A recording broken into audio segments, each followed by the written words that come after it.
Bismillah ar-Rahman ar-Rahim. Alhamdulillahi Rabbil Alameen. Wassalatu wassalamu ala atammal akmalani khayri khalqillahi ajma'in. Nabina Muhammadin wa ala alihi wa sahbihi ajma'in. Amma ba'd. Assalamu alaikum wa rahmatullah, dearest brothers and sisters.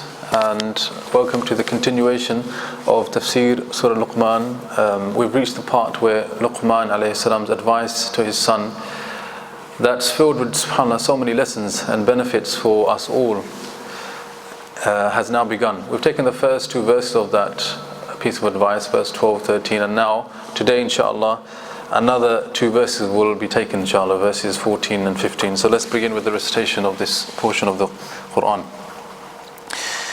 أعوذ بالله من الشيطان الرجيم بسم الله الرحمن الرحيم ولقد آتينا لقمان الحكمة أن اشكر لله ومن يشكر فإنما يشكر لنفسه ومن كفر فإن الله غني حميد وإذ قال لقمان لابنه وهو يعظه يا بني لا تشرك بالله إن الشرك لظلم عظيم ووصينا الإنسان بوالديه حملته أمه وهنا على وهن وفصاله في عامين أن اشكر لي ولوالديك إلي المصير وإن جاهداك على أن تشرك بي ما ليس لك به علم فلا تطعهما وصاحبهما في الدنيا معروفا واتبع سبيل من أناب إلي ثم إلي مرجعكم فأنبئكم بما كنتم تعملون. Bismillah ar-Rahman ar-Rahim. Alhamdulillahi Rabbil Alameen. Wassalatu wassalamu ala ashrafil anbiya wal mursaleen. Nabiyina Muhammadin wa ala alihi wa sahbihi ajma'in. Amma ba'd. Last time we began the advice of Luqmān. The advice of Luqmān to his son, he began on the subject of theology. He was advising his son, who we said was a mushrik, to not do shirk with Allah subhanahu wa ta'ala. And then he told him one of the reasons why no one should do shirk with Allah. Inna shirka la dhulmun azim. That is a form of dhulm. And we explained that dhulm has three meanings linguistically, and two of those meanings apply in this case of doing shirk with Allah subhanahu wa ta'ala. So he gave him the reasoning behind why he prohibited him and was advising him against doing such a thing, being a mushrik.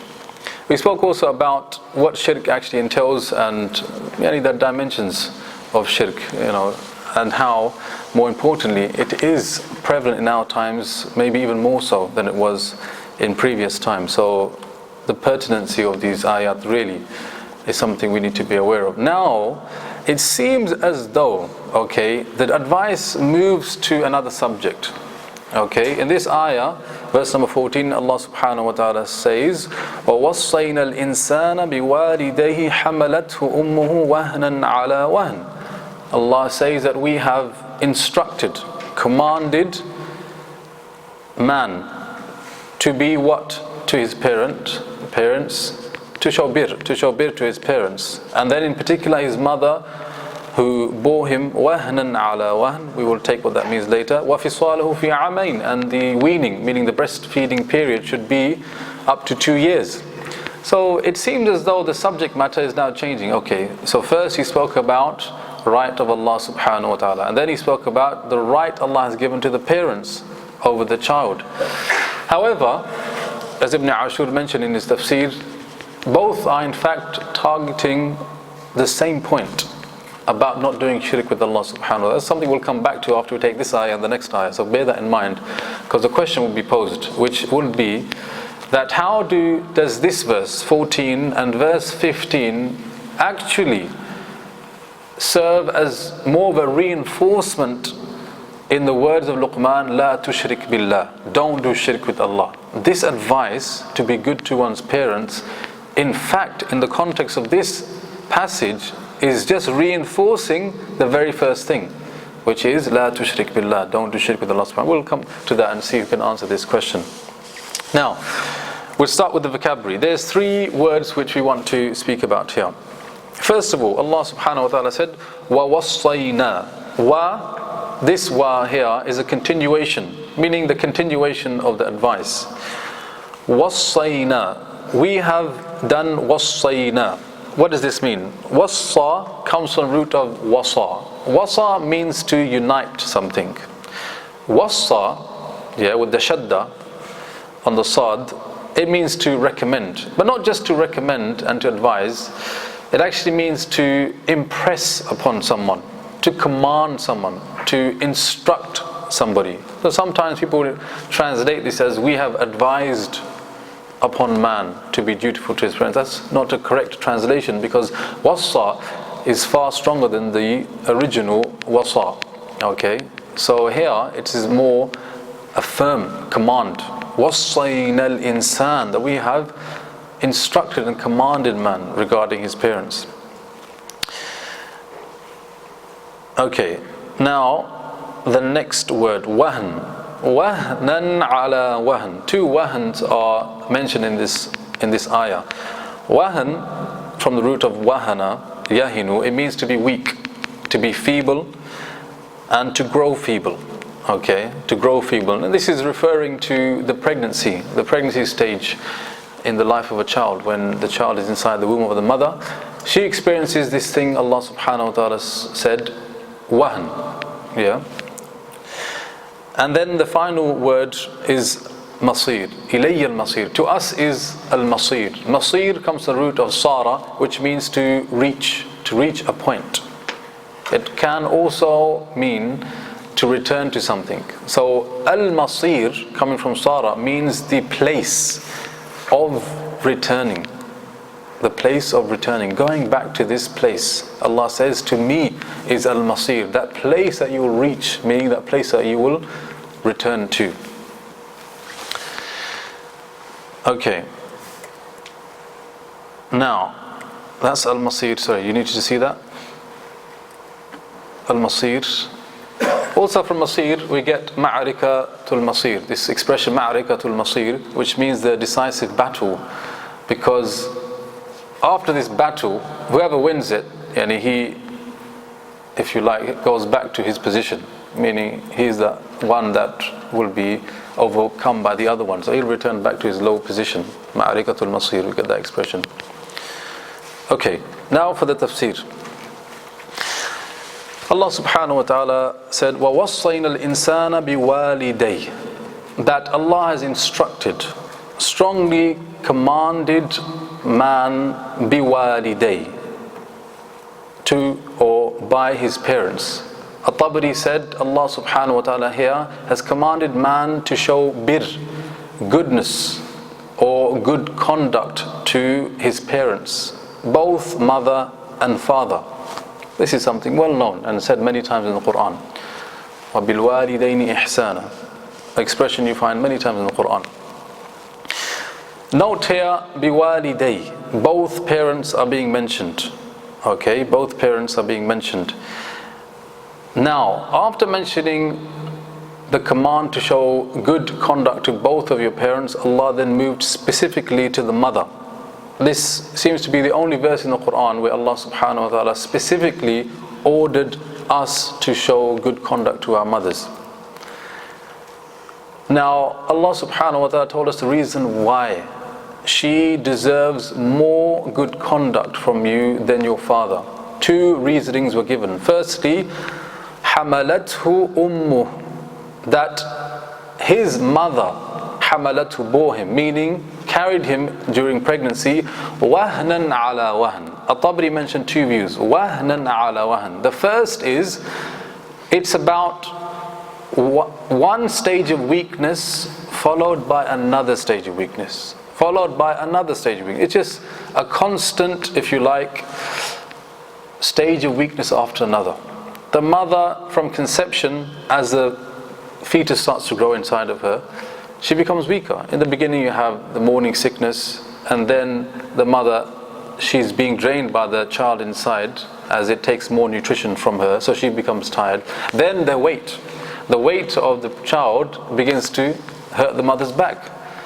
And then some of them get varicose veins, the unsightly veins in the legs.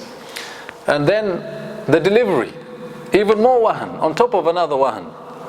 And the delivery is the hardest of it all. So Allah said, look, she carried you wahnan ala wahn, one stage of difficulty after another, or on top of another.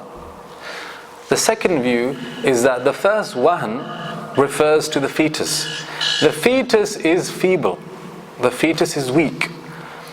And the weakness of the fetus makes the mother also experience wahan as well. That she also becomes weak because of the child that is wahan inside of her. And that is also very true. The child needs all of its nutrition coming from the mother. Whatever the mother eats, the child takes from. So the fact that the child takes from the mother in terms of nutrition makes also the mother become weak as well. So the mother also experiences wahan because of the wahan of the fetus. Note here that Allah didn't say wahnun.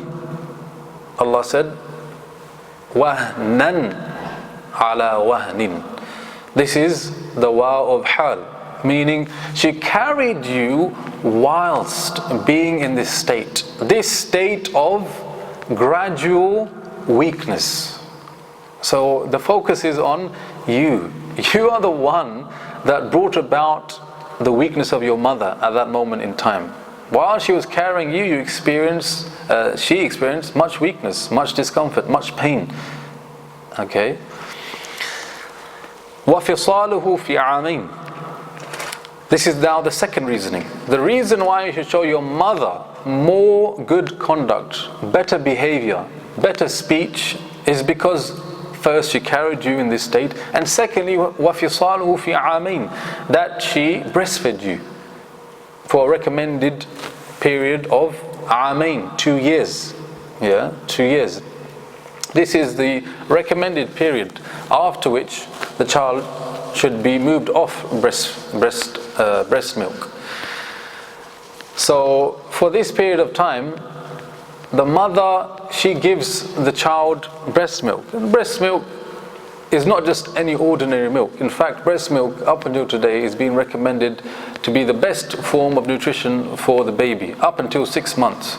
This is something well known in the NHS guidelines and NICE guidelines, that breast is best up until 6 months. After that you can move off exclusive breastfeeding milk, gradually.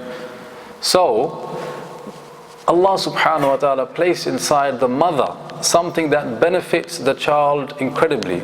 Milk that not just nourishes the child, but they said it contains things that help ward off infection for the child.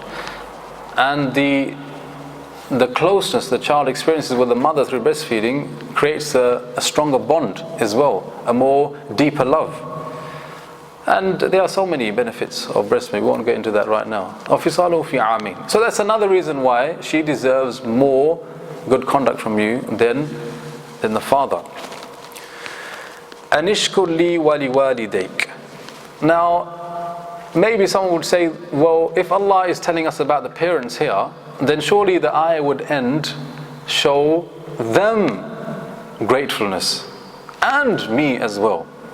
But Allah subhanahu wa ta'ala said it the opposite way. Anishkur li, show thanks to me. Wali walidayk, and then your parents, both mother and father again. So there's two things we learn here. Why do you think Allah subhanahu wa ta'ala first commanded us to show gratefulness to Him, after mentioning everything the parents have done, in particular the mother, for you, and thereafter wali walidayk, and show also gratitude to your parents? Why do you think it was brought in this order and not the way that you may think to be more logical? Anyone has an answer to this question? Fadl. Because Allah subhanahu wa ta'ala is the one that created you in the first place. And He created you in the womb of your mother. He could have made you being born deaf or blind or anything, but He gave you all of those blessings. Yeah, you're saying that because Allah is the source of all blessing, including your parents. Is that what you're saying? Yeah. Yeah, this is the, mashallah, this is the answer, that your parents have done so much for you. Your mother, how she bore you in pain, and then she gave you her breast milk. But those parents of yours and everything else that you have with you is from me. Recognize that first and foremost. This goes back to hikmah. Yani hikmah of Luqmán gave him an insight into his own self, that he recognized the blessings of Allah, meaning he saw blessings and attributed them first to Allah. In the same way here, it takes a level of wisdom to say, as the brother said, that yeah, because the parents do so much, but who is the one who gave me parents? Who is the one who gave the mother the breast milk in order to feed me? Allah. Allah is the source of all blessing. And that is why anishkur li, Allah said, so show gratitude to me. Wali walidayk. The second thing we note here is the ratio. How many times was the father mentioned in this ayah? And how many times has the mother been mentioned in this ayah? وَوَصَّيْنَا الْإِنسَانَ بِوَالِدَيْهِ. Both been mentioned, yeah? Father been mentioned once. حَمَلَتْهُ أُمُّهُ وَهْنًا عَلَى وَهْنٍ. No father. وَفِصَالُهُ فِي عَامَيْنِ. No father. أَنِشْكُرْ لِي وَلِوَالِدَيْكَ. Father. Twice. Mother. وَوَصَّيْنَا الْإِنسَانَ بِوَالِدَيْهِ. حَمَلَتْهُ أُمُّهُ وَهْنًا عَلَى وَهْنٍ. Twice. وَفِصَالُهُ فِي عَامَيْنِ. 3 times. Anishkur li wali walidayk. 4 times.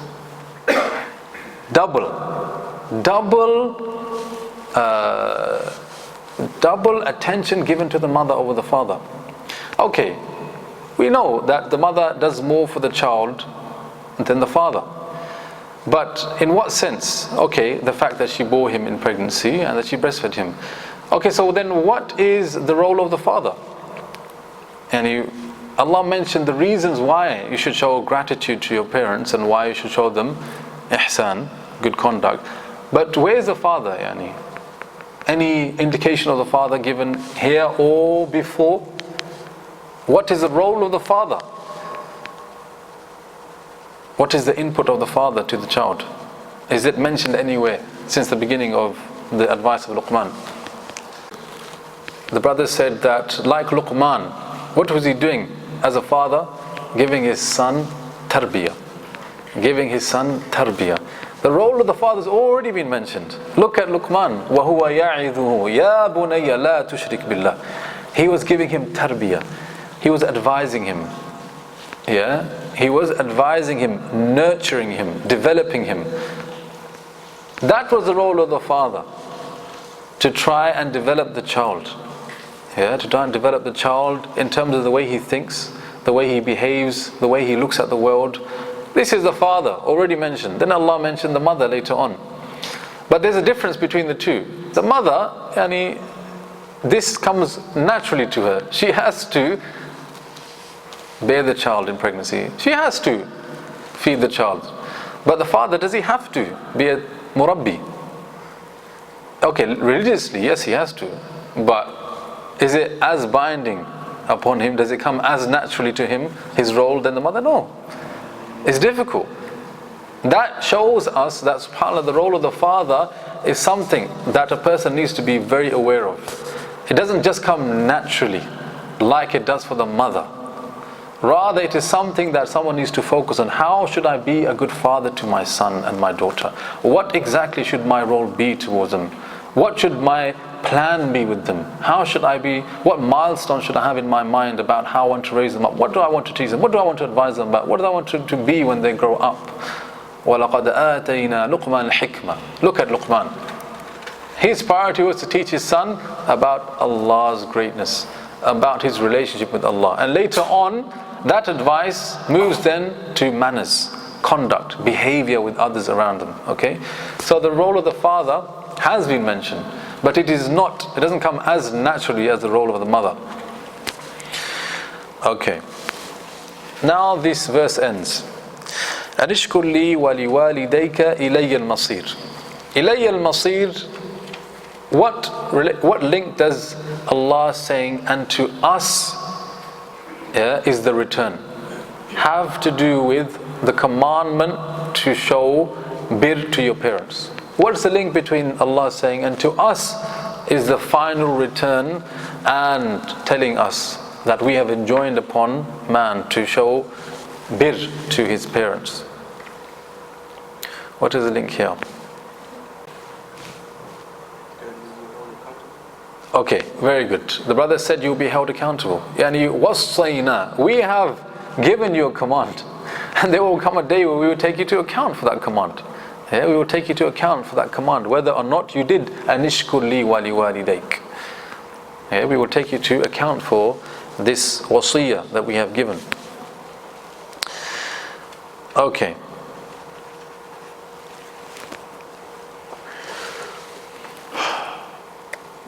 Now the lessons learnt. The lessons, subhanAllah, are basically three. There's three main lessons here. The first is about something called iltifat. وَوَصَّيْنَا. وَوَصَّيْنَا is the first person narrative. First person narrative. We said.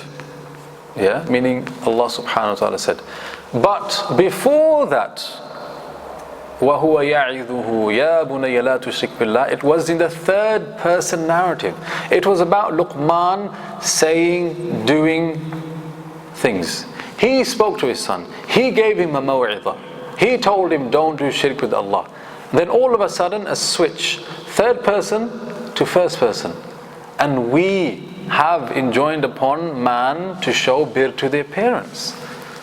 Yeah, and it's like you're reading a book, okay, and you hear about Ahmed. Ahmed, he was home one day and he heard burglars downstairs, and he went downstairs to chase them out of his home. And we have commanded you to protect your wealth.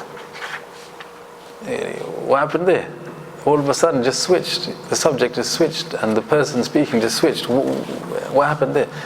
This is from the beauty of the Quran, and it teaches us two lessons, in fact. And no, in fact, three lessons.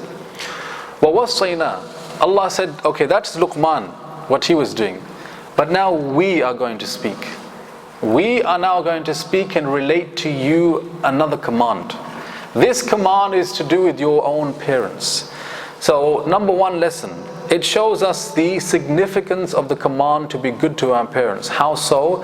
Because Allah didn't leave that command to a third person. He didn't leave it to Luqmán to say to his own son and then to you to hear. He said to his son, be good to your parents. Oh, that's a lesson for us as well. No, Allah championed the right of the parents himself. وَوَصَّيْنَا الْإِنسَانِ. We are the ones now commanding you. So that shows us the significance of the obligation to show good conduct to your parents. Number two, it also teaches us that something a bit more subtle. Don't demand your rights from the person himself. Rather, there should be another person telling him that, look, so-and-so has a right over you.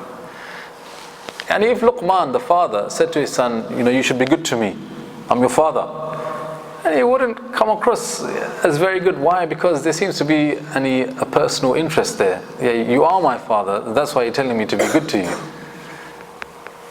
So when you ask for your own right from somebody, it's not as strong as somebody else saying, look, you need to fulfill his right that he has over you. So when Allah subhanahu wa ta'ala brought the command of being good to your parents, it was a third, if you like, another person giving this advice to his son. Another person giving advice, that's far stronger. And it teaches us that as a community, or just as a person who has other friends, those friends have a role to play in the upbringing of that person's child. It shouldn't be the mother and the father really who should be telling their children, you need to be good to us, you need to behave well with us, Allah has commanded you to show bir to us. Rather, it should be the imams, it should be even the uncles, it should be the friends of the father who should be taking up that role. They have a role in the upbringing of somebody else's child. Yeah, it's a very subtle point. The fact that Allah didn't allow Luqmán to relate that advice directly to his son, but rather Allah did it himself teaches us that it's far more powerful that somebody asks for their right, not to ask for their right by that person, but rather it comes from another source. It comes from another source. Okay, the third lesson we learn is that وَوَصَّيْنَا الْإِنسَانِ is a very general command applying to every one of us. Every one of us. In that there is an implication that the command that came before, لَا تُشْرِكْ بِاللَّهِ, that Luqmān was saying to his son, is also in fact general, applying to all of us. It is not just a person who told his son, don't be a polytheist. Rather, وَوَصَّيْنَا الْإِنسَانِ, just like this command relates to all of us, so did that previous one as well. It is a story, but in the story is a command that is also general to all of us. We have all been commanded, لَا تُشْرِكْ بِاللَّهِ, don't make shirk with Allah subhanahu wa ta'ala. That is a point Ibn Āshūr mentioned in his Tafsir. Now, what is interesting is that there's always been a very close relationship between these two commands. The command not to do shirk with Allah and the command to be close to your parents. It comes side by side. And this is amazing. Allah, the thing He loves the most is for His slaves to worship Him alone. Then if someone asks the question, well, what does Allah love after that? Yani what is beneath, just beneath that?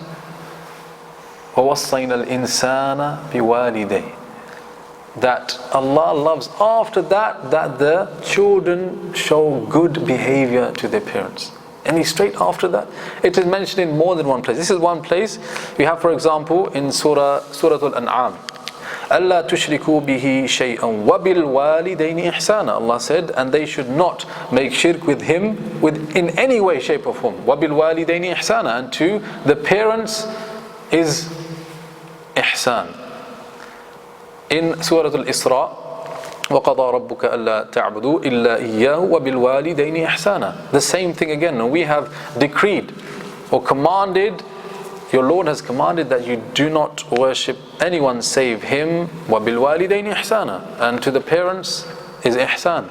In Surah Al-Baqarah, verse number 83, لَا تَعْبُدُونَ إِلَّا اللَّهِ وَبِالْوَالِدَيْنِ إِحْسَانًا. Again, and do not worship anyone save Allah subhanahu wa ta'ala, and to the parents is ihsan.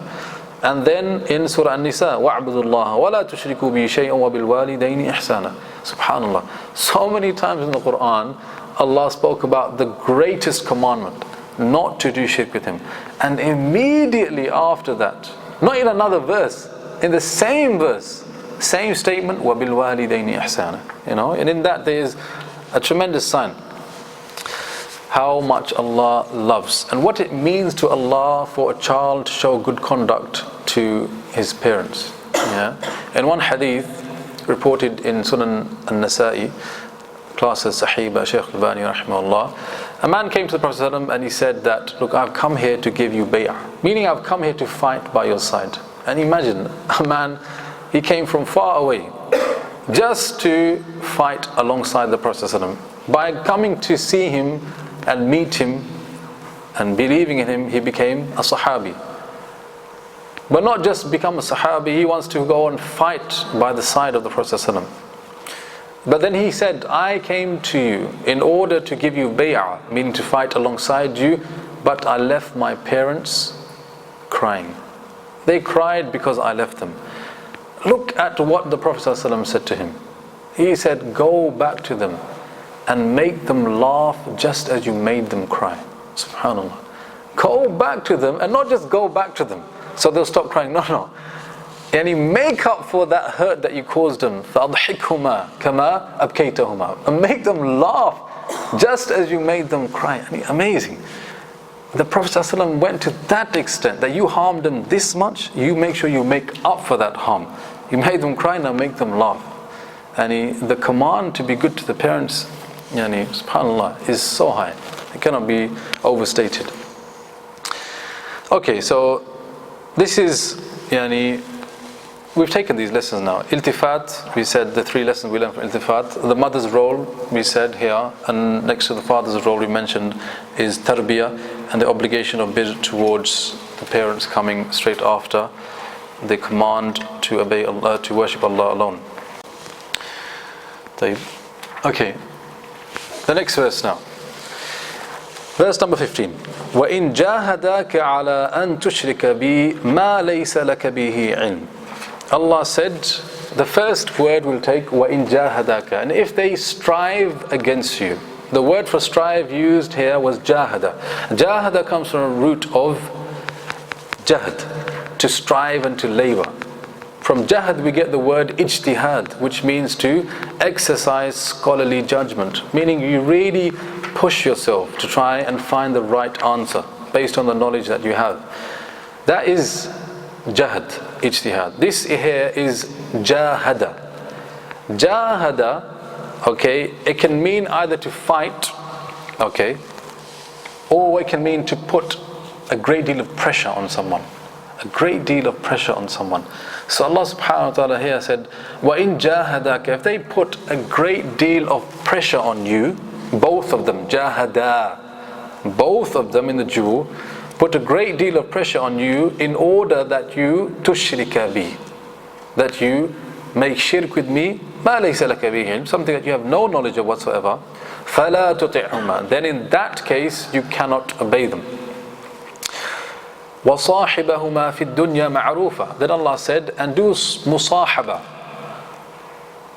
صاحبهما, musahaba. Okay, this word, it comes from suhba, which means to accompany. Okay, it means to accompany or to associate with someone. It can also mean to befriend. So, sahaba, here, it is a command. Allah is commanding this person who is under this much pressure from his parents to accompany, meaning spend time and still be around those parents. وَصَاحِبَهُمَا فِي الدُّنْيَا, in this dunya ma'rufa, in a way that is good, in a way that is known to be good.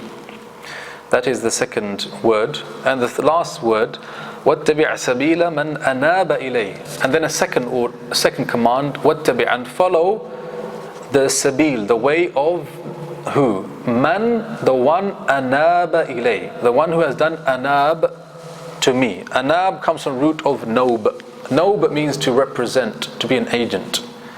Okay, to represent or be an agent, meaning to take the place. There is a businessman and he has some merchandise. He wants to sell it. He can't go to such and such place, so he gets an agent. The agent, the nob, he takes his place.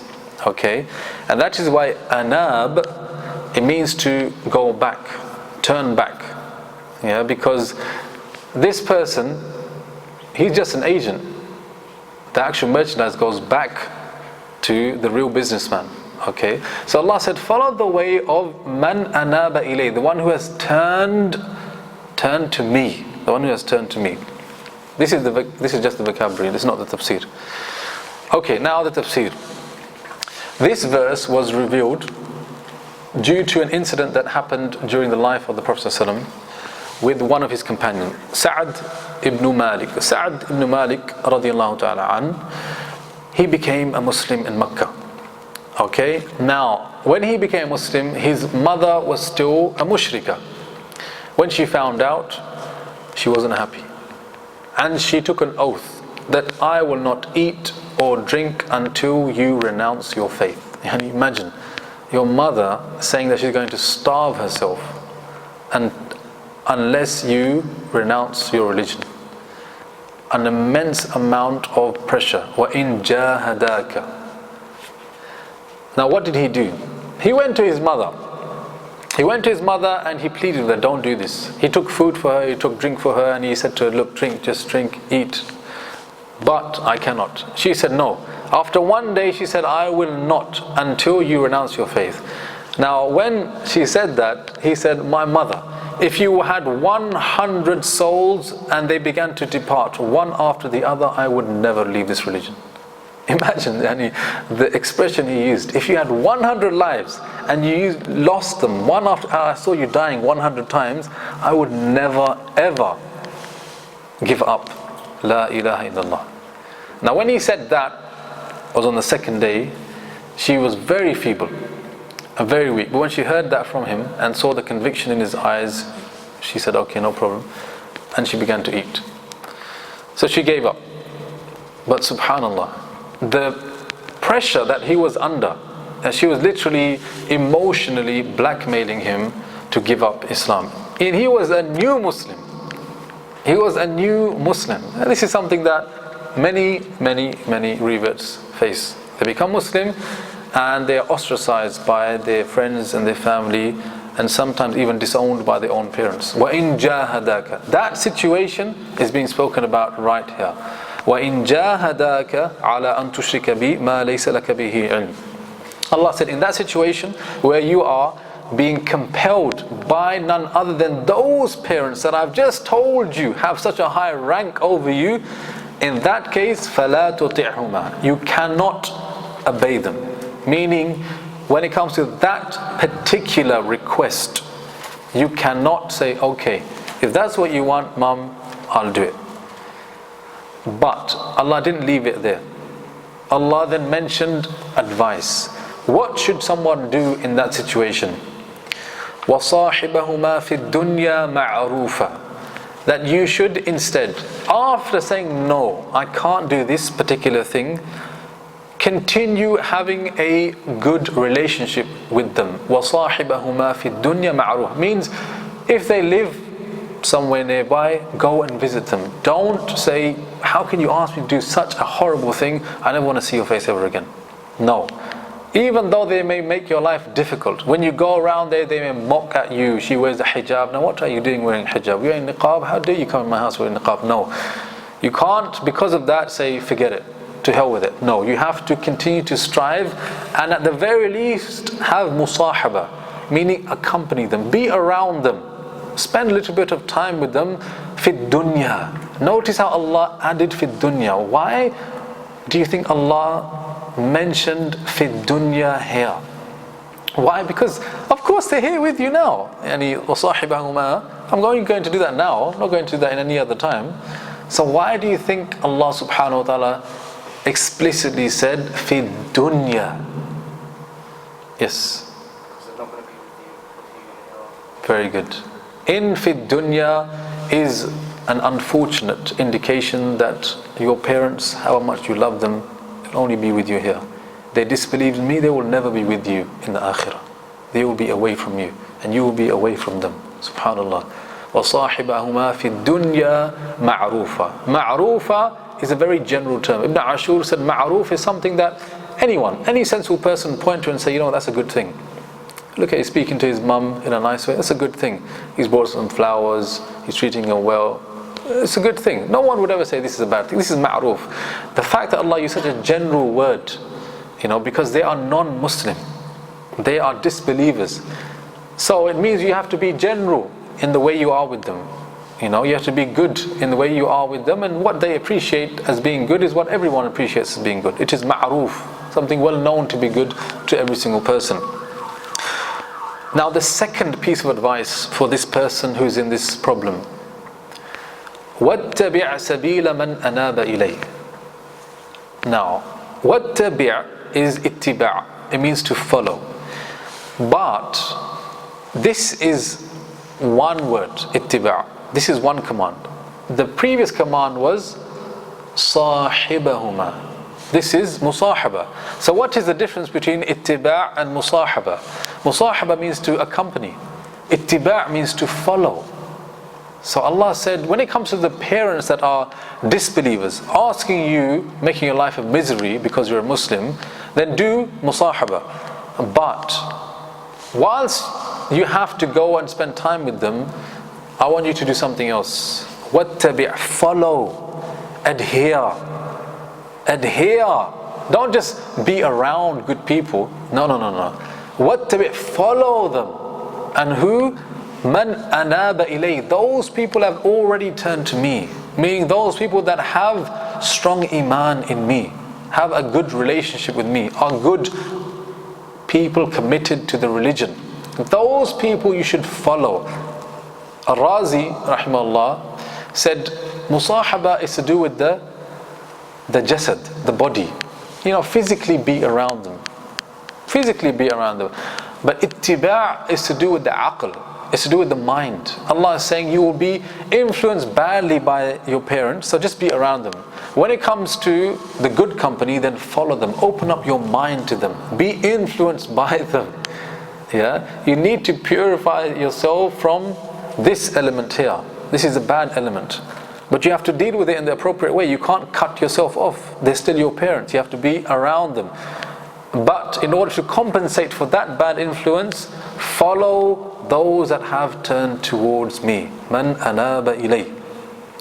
And in the end, this hardship is a test. ثُمَّ إِلَيَّ مَرْجِعُكُمْ. You will all be coming back to me, you and your parents. فَأُنَبِّئُكُمْ بِمَا كُنْتُمْ تَعْمَلُونَ. And we will indeed inform you all.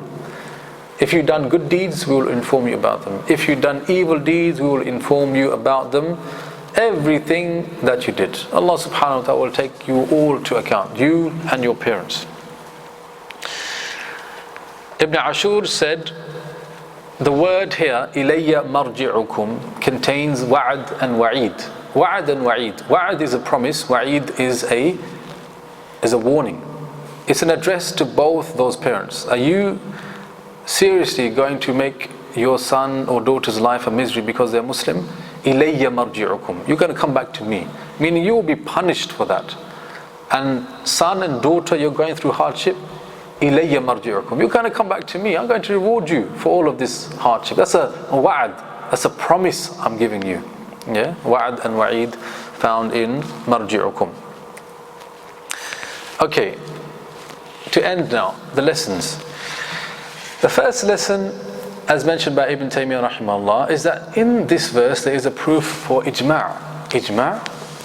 Ijma' means the consensus of the Muslims.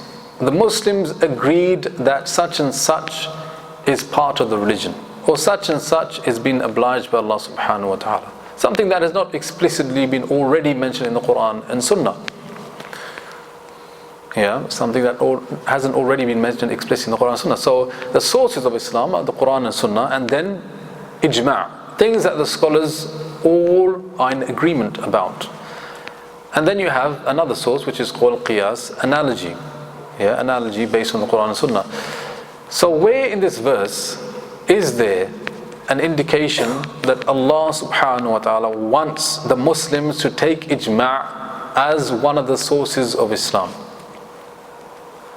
Where do you think in this verse that there is an indication pointing towards the Tafadhal? No. There's not a point of ijma' in this verse. There is words that are pointing towards the fact that ijma' is part and parcel of Islam and one of the sources of Islam.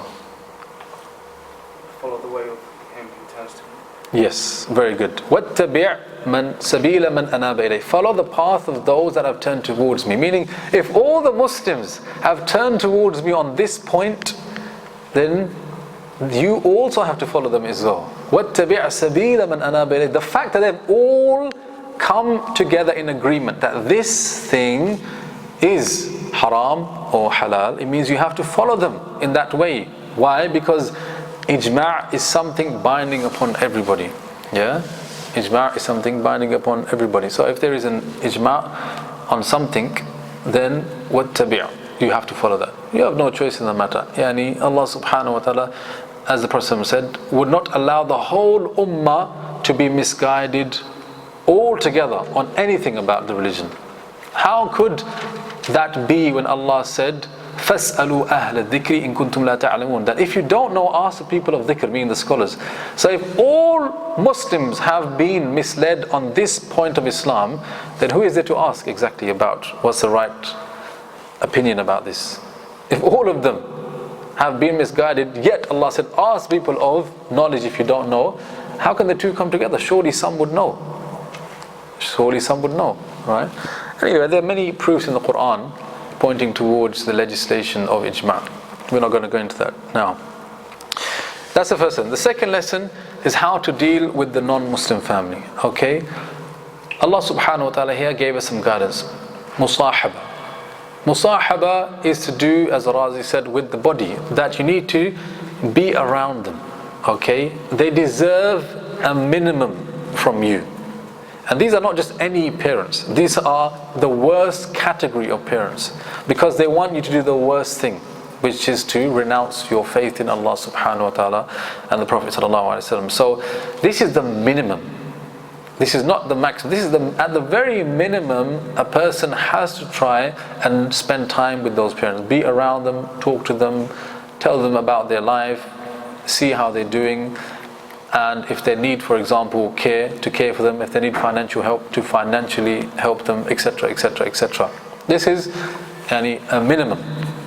Okay, this is a minimum. So in there is a lesson about how to deal with the non-Muslim parents. Another lesson is about finding the middle way. This is a very difficult situation a person finds himself in. Once a man came to Imam Malik rahimahullah and said to him that, I live in Egypt, but I want to come and study with you.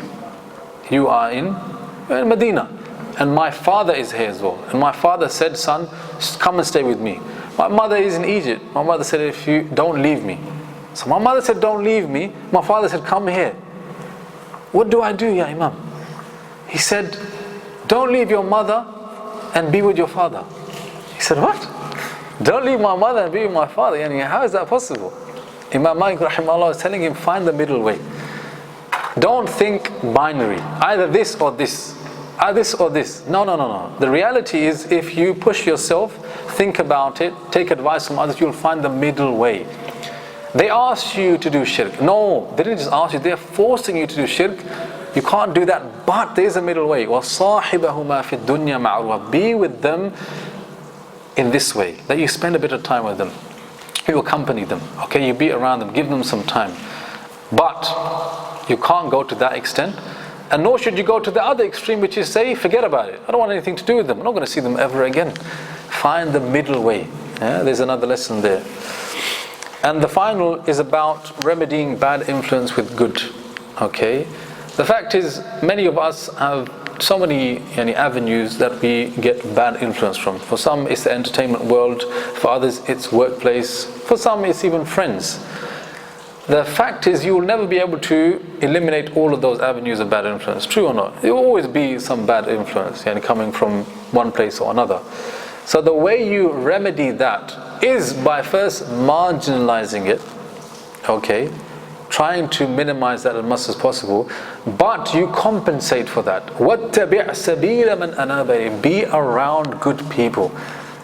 Good people that will advise you when you're doing things wrong. Not those people that will just pat you on your back when you tell them that you have been doing so many haram things. No, not those people. Those people, they are not truly the friends. The friend is the one who says, look, this is wrong. You will be held accountable by Allah for doing this. Think about this again. Don't do this. Or he sees an opportunity for you to do khair, and he says, look, why don't you go for that? That's a good opportunity for you, earn some reward with Allah subhanahu wa ta'ala. This is the good influence.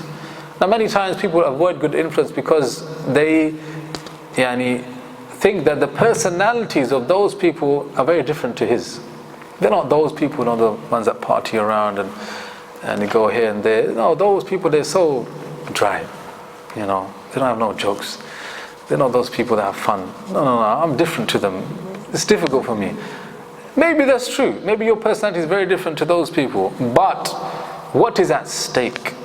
What is at stake is your position in the akhirah. That is what is at stake. You cannot afford to be spending time with people of bad influence. وَاتَّبِعْ سَبِيلَ مَنْ أَنَابَ إِلَيْهِ. Though you may never be able to cut away from them completely, try and engross yourself. Throw yourself into the company of good people. There's another principle that the Prophet ﷺ related to us in helping us find the middle way.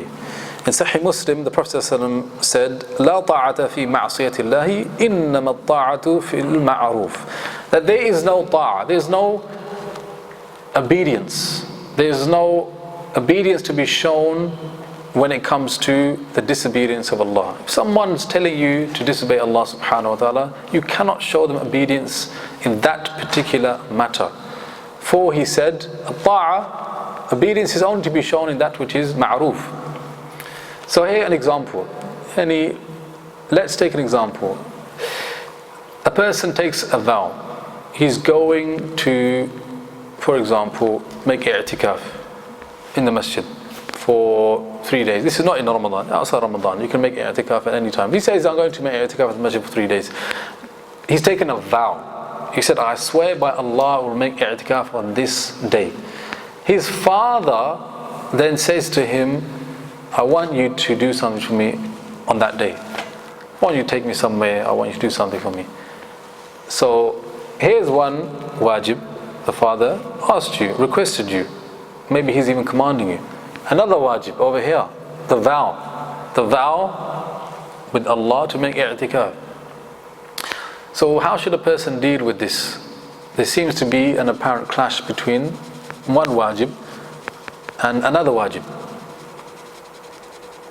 How does one deal with this situation?